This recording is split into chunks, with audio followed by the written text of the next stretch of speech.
Hey everybody, I got out my ninja here. Hope you're doing well. We're going to talk about a very, very important cycle that's happening right now. We're going to talk about the Dow Jones in a massive rout. Um, this is not good, but it's really good for those of you that understand what's happening and you can prepare for what's coming and make a lot of money. Um, and we're going to talk about housing cycles and we're going to talk about unemployment. And the reason why most of this is really taught is because most people don't have the ability to put all these different data sets together and come up with a conclusion that something isn't right. So why not pull back, let a train wreck happen in the markets, both the stock market and the real estate market, and then come up and pick up the pieces. This is why we have booms and busts in the first place, because most people do not know how to put together economic data and take advantage of the situation. All right. So we're going to talk about the Dow first, then we're going to move into the housing market and tell you why it's crashing and why it's going to be a big one. All right. Also, this is where I started teaching people about real estate cycles years ago. So many people picked up those courses, saw the signs, they learned how to identify these cycles, and they started getting ready for it. And now they're richer than they've ever been, okay? Because they understand how big of an opportunity this is and they took immediate action. So this is what I'm going to do. The people that have bought those courses have been blessed by that. I want to bring in more people. I'm going to put out a flash sale down below, over 90% off that course. If you want to learn about these cycles, get it inside you, that information. And I'm not joking, it'll change your life. All right. First story, Dow suffers the Dow Jones longest losing streak in 46 years. I want to remind you that when the Dow Jones started falling along with the NASDAQ and the S&P back in 2008, it actually had been falling for quite some time. It was in quite a rout. Okay. So it trends down, trends down, trends down. You know, people are normally optimistic and they start going, no, it's going to be okay. It's going to get better. It's going to be better. And then at a certain point, people start going, it ain't getting any better. We need to sell. And they start selling, selling, selling, selling, and then it accelerates. Okay. I believe that is where we are right now. Um, the Dow Jones right now, sentiment is right now near record highs. Okay. If you look at the charts, the sentiment is near record highs, even though the rout is the worst it's been in 46 years. Okay. Um, that is due to human optimism. All right. Humans are primarily optimistic. The reason why we are is because if we weren't, we would be extinct. Okay. We would not continue to just go on, move forward, try new things. All right. And as people just optimistic, it doesn't end well. But here's the cool thing with cycles: real estate falls, stock markets fall, and then a very few people are ready for it, have the money to capitalize on it and buy up all of the inventory or all of the stocks, and then it goes taking off again. Okay, um, so it's a big deal. Now, the housing market, there's a story that I wanted to share with you, and I think it is incredibly informative. It's from Wolf Street. Um, Let me dive into that real quick. It's entitled Housing Bubble Burst 1 and 2 Seen Through Employment Numbers. It says housing bubbles create employment bubbles, and mortgage lenders and housing bursts then cause the employment bubble at mortgage lenders to implode. From June of 2021 through October of 2024, employment at non-bank mortgage lenders plunged 35%, according to the latest data from the Bureau of Labor Statistics. So essentially, what is this telling you? You can see the amount of employees that a bank or a mortgage company has on its books currently, and then what it was like a year or two ago. And you can project what it's going to be in the future based on how much a bank expands because their operations are going well, because people are borrowing money, and then how it shrinks. And when you see real estate agents walking away from their jobs, quitting their jobs, losing their jobs, mortgage lenders doing the exact same thing, you know that we are at the precipice of a real estate collapse in the media. You see, the truth of the matter is there is record low home selling. There are fewer homes selling this year than were at the bottom of the Great Recession. Okay, that's actually bad. Now there are homes that are still selling for some record numbers, but really, if you look at those, they're so few and far between, and they are primarily first-time home buyers. And we are seeing banks tweak mortgages in a way to where, oh, you don't need 3% to come in to buy a house. You can come in at 1%. See, those facts prove that we are in a housing crash. We are seeing sellers take massive, massive concessions. I have already seen multiple homes sell for 30 to 35% less than they were direct comps, same neighborhood, same square footage a year and a half ago. Okay.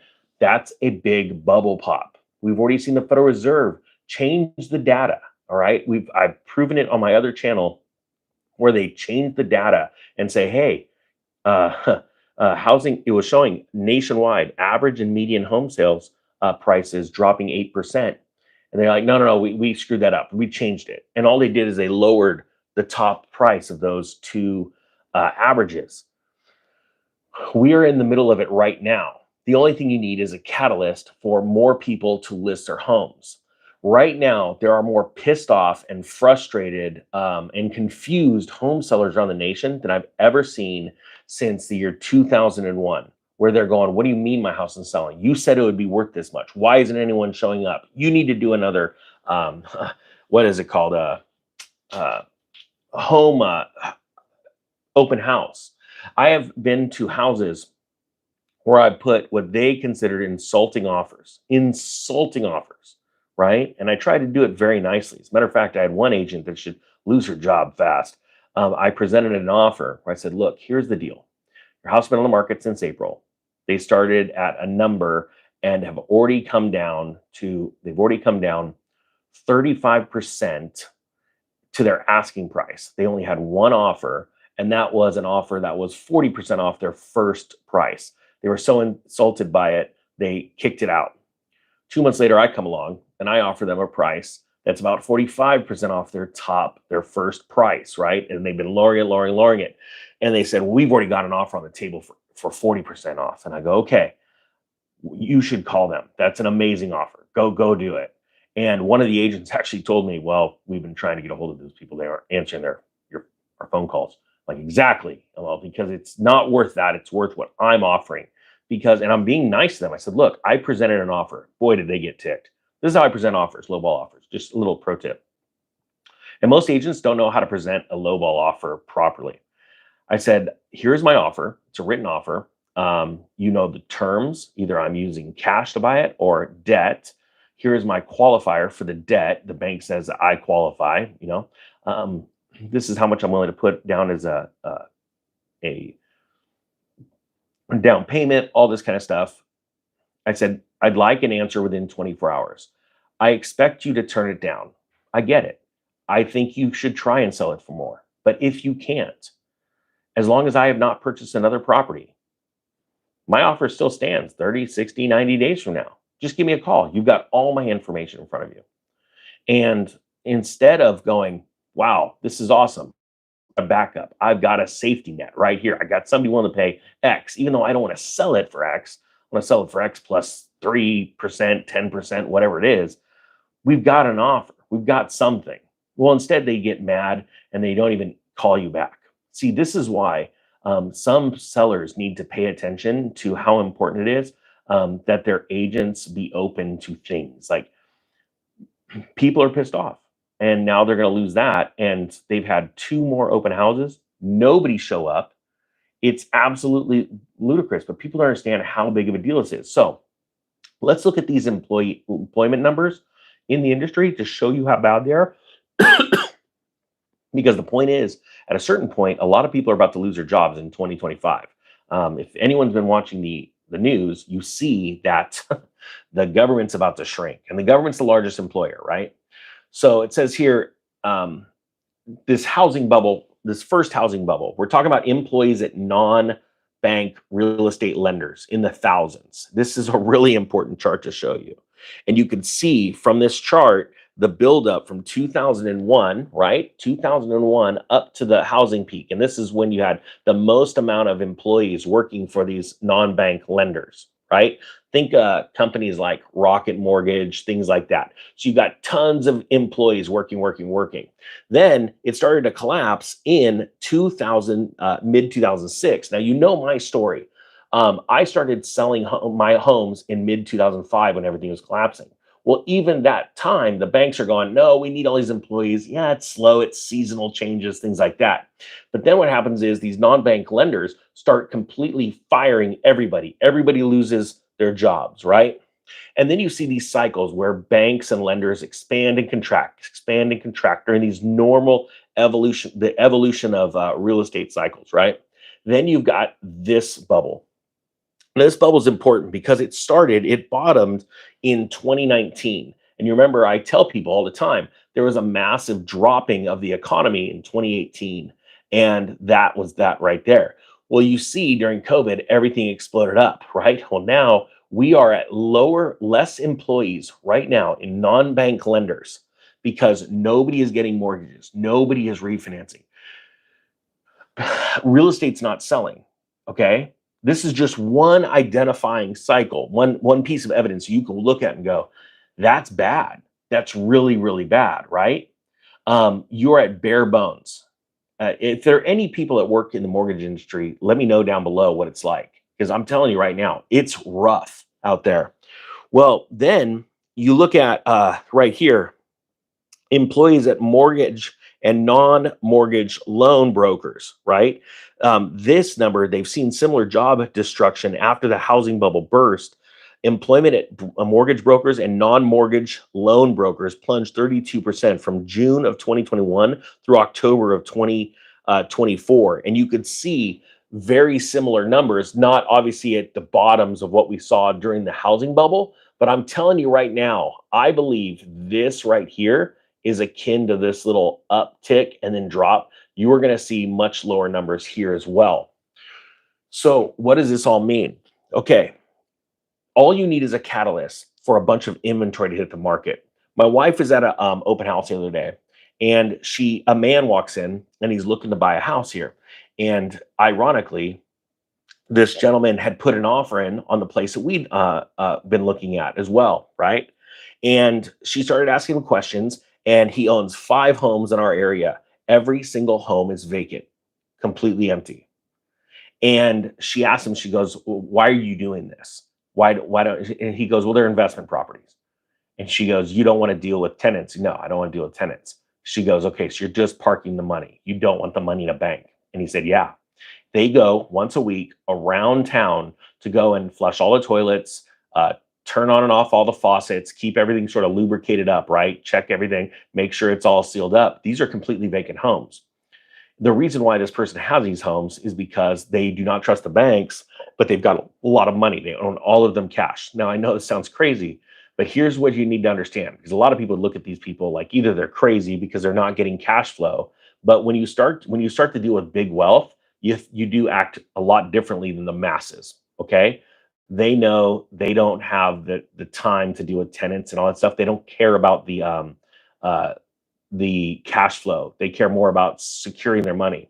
Here's the problem: when they start to see that they had no idea there's a real estate bubble going on. When they start to see a problem in the housing market and they start to see the housing numbers drop, right now they think they're doing pretty good. They've got 5 homes. They've had these for a handful of years. All of them have gone up in value, perceived value, right? But if they tried to start liquidating these things, they would find, just like the home that they met my wife in, nobody was showing up for the open house.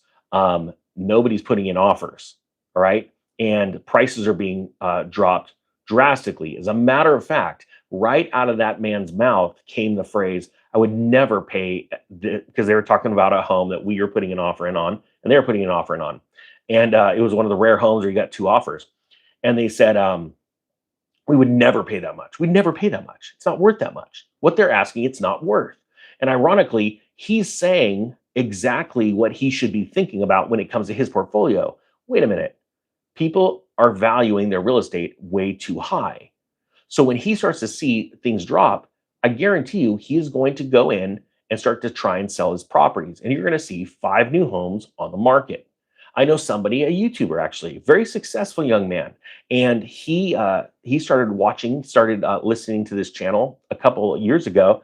I think it was a couple of years ago, and he's friends with all those big YouTube personalities that are telling you to go buy homes, buy homes. There's no such thing as bubbles. Matter of fact, a lot of them said scathing things about me when I called the top of the market a couple of years ago, and now they're all their content is about a housing crash. Oh crap, things aren't looking good. But they're trying to be optimistic. They have no concept of what's going on because they didn't go through the 2008 crash or they didn't sell homes ahead of time, right? They very few people can identify these issues. Okay, and so he started to sell his homes, and he is in the hottest. I'm not joking. The hottest market in the country, the most unaffordable market in the country, and he had like I think 5 homes. Do you know what he found out?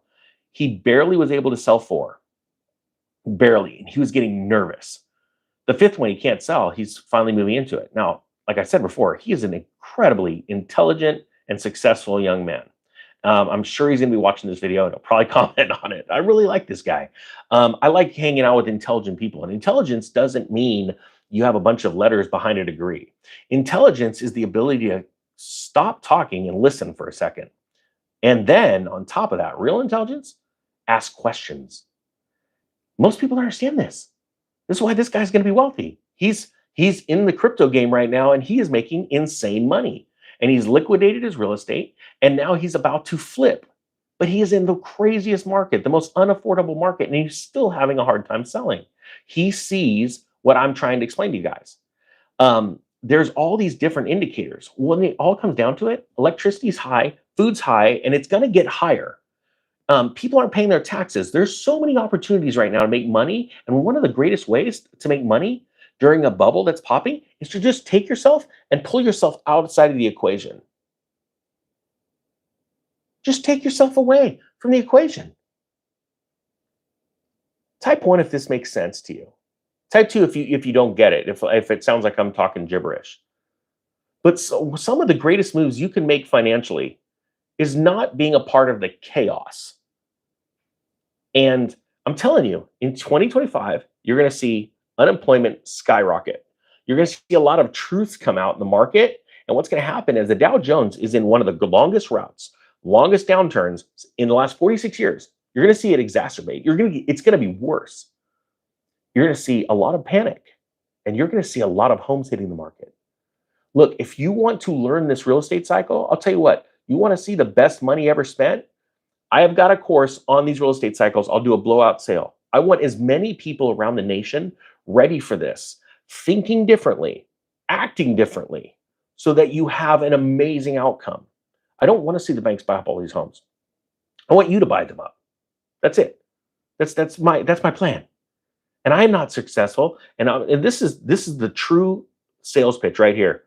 If you can't buy a course from me, get completely blessed and go, for the dollars I just spent on that, I'm going to make 10x, 20x, 100x on this education. I can't sell you a new course.